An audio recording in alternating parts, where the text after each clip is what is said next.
PNC News First is presented by the Bank of Guam, the People's Bank. Pizza Hut, we're taking pizza where it's never been before. Taco Bell, the only place where you live Moss. Guam Auto Spot. Colgate, the #1 brand recommended by dentists. And IT&E, Life in Motion. Live from the Broadcast Center, Akata, Tumon, Guam. Broadcasting in Guam and Saipan. Here's Janela Carrera and Clint Rigel with Donna De Jesus and Rebecca Elmore. PNC Sports with Leo Payumo and weather with Chelsea Cruz. This is PNC News First. Hafaday and good evening and welcome to PNC's News First. We're live from the Broadcast Center, Akanta, in the heart of Tumon. I'm Janela Carrera. Thanks for joining us.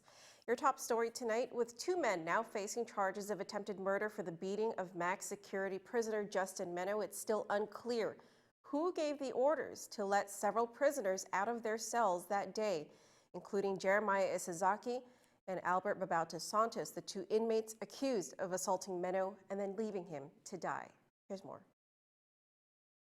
The situation at Post 6 on March 29th seemed ripe for an assault or even a coup.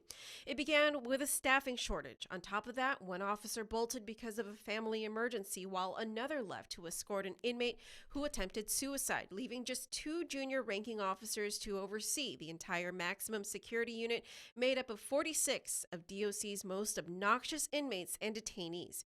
To make matters worse, the unit was flooded that day with backed up raw sewage, which, according to an officer who responded to the sewage overflow, appeared to be intentional.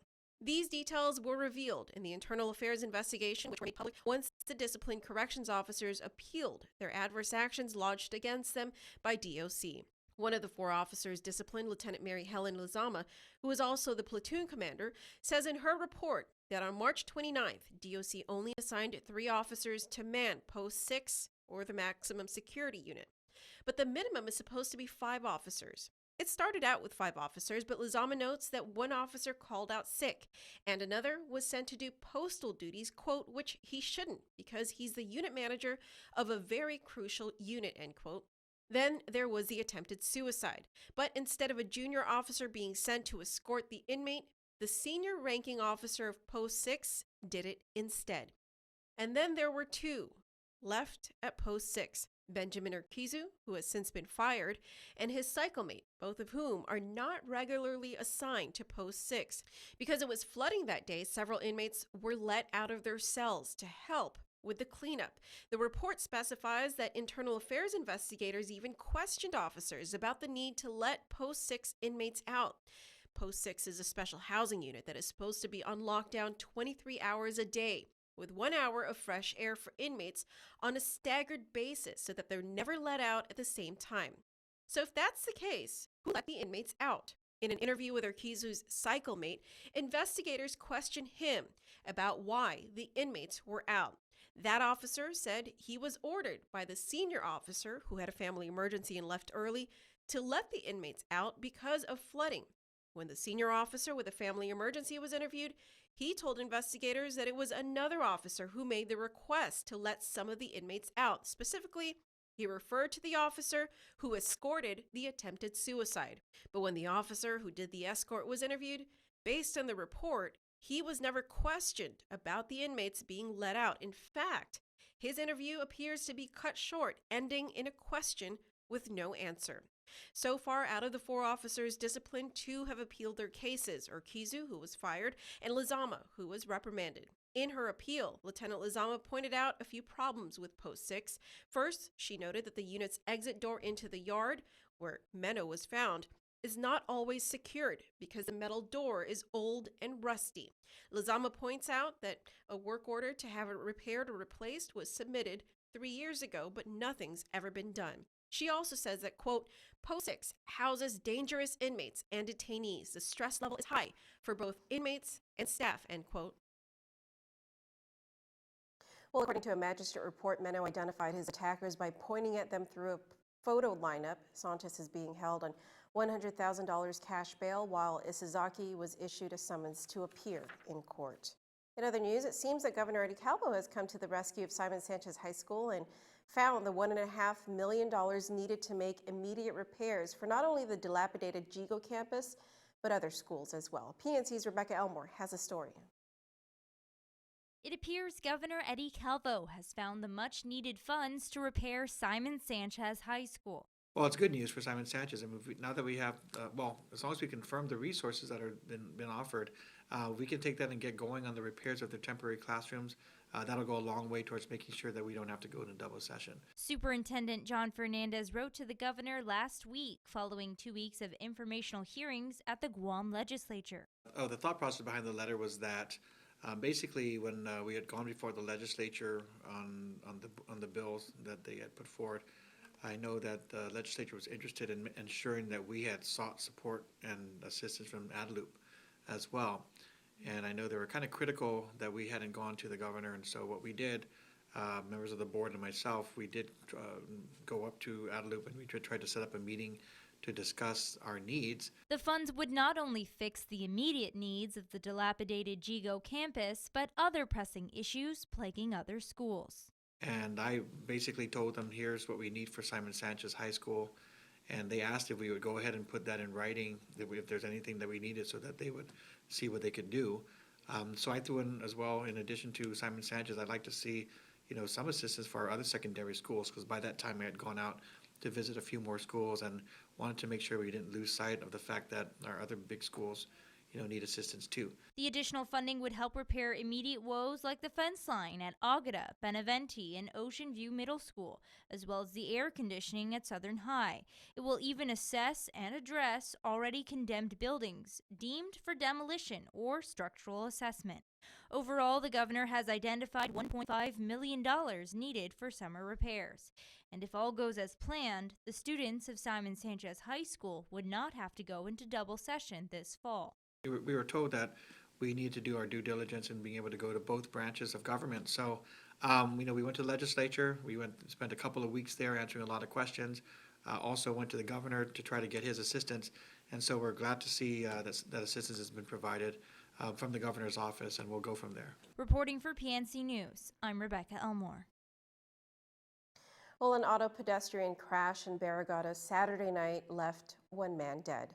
At about 9:34 p.m., the GUAM Police Department's Hagåtña Precinct and Highway Patrol Division responded to Route 10 in Barrigada. Spokesperson Captain Kim Sanchez says a man in his 40s was walking in the southbound outer lane near Cho's Mart when a beige Mitsubishi Montero collided with a pedestrian.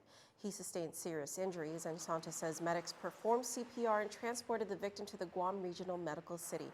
He was pronounced dead a little over an hour later. The victim's name has been withheld pending notification of next of kin, and Chief Medical Examiner Dr. Aurelio Espinola says he will be performing the autopsy tomorrow. $24,000. That's how much in fines Chang Brothers is facing as a result of a GUAM EPA investigation into the massive Harmon Fire from last month that led to a smoke advisory being issued. In a release from the GUAM Environmental Protection Agency, the agency found that Chang Brothers is in violation of the GUAM Solid Waste Management and Litter Control Act, GUAM's Air Pollution Control Act, and the GUAM Air Pollution Control Standards and Regulations. The GUAM EPA cited the improper disposal of waste and storage of solid waste, as well as the open burning of combustible material. Chang Brothers was ordered to immediately seize the illegal storage and open burning of solid waste within its confines, dispose of all solid waste in a GEPA-approved facility, and provide receipts to confirm compliance. They will have 15 days to pay up or to appeal. You can read the entire release online at pacificnewscenter.com. Well, residents who have received random calls from unknown numbers in Tonga and Fiji are asked not to answer or call back, as they could be part of a scam. PNC's Donna De Jesus has the details. Over the weekend, a number of Guam residents received calls from unknown numbers in places like Fiji and Tonga. The Office of the Attorney General released a statement saying that calls from Fiji, 679-773-5407, and from Tonga, 676-848-9003, are from scammers attempting to hack personal information. They usually call cell phones or use free calling apps like Viber. The release further states that the true intent of the scam is unclear, but most reports allege that the scammers solicit sweepstakes, sex services, or claim to work for the Internal Revenue Service. Anything that would trick someone into giving personal information, bank accounts, or credit card numbers. Earlier today, GTA GUAM sent out a release about these ongoing scams that may have started in the region a couple of months ago. There are some credit card scams that are happening not only in Guam but just throughout the region. And I think more notably there was one that happened in New Zealand just recently in about April. So we realized that there were customers that were getting incoming calls from international areas, more specifically in Tonga. And so we want our customers to know to be very vigilant when it comes to receiving phone calls, because these scammers may be asking for credit card information, bank information, personal information.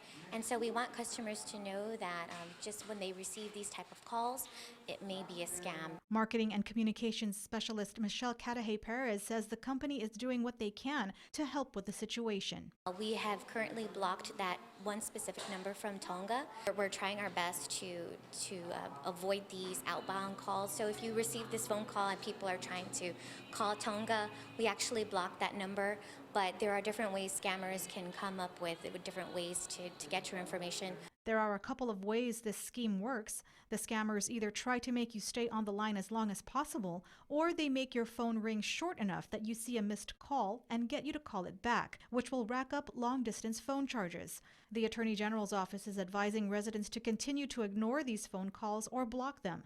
And unless you're expecting an overseas call, don't call the number back. It is also advisable to update your smartphone's operating software. You can report this kind of activity to the Consumer Protection Division at 475-3324, extensions 3250, 3210, 3255, and 5020. Reporting for PNC, I'm Donna De Jesus. All right, well, more News First is coming up after this quick break. Stay with us.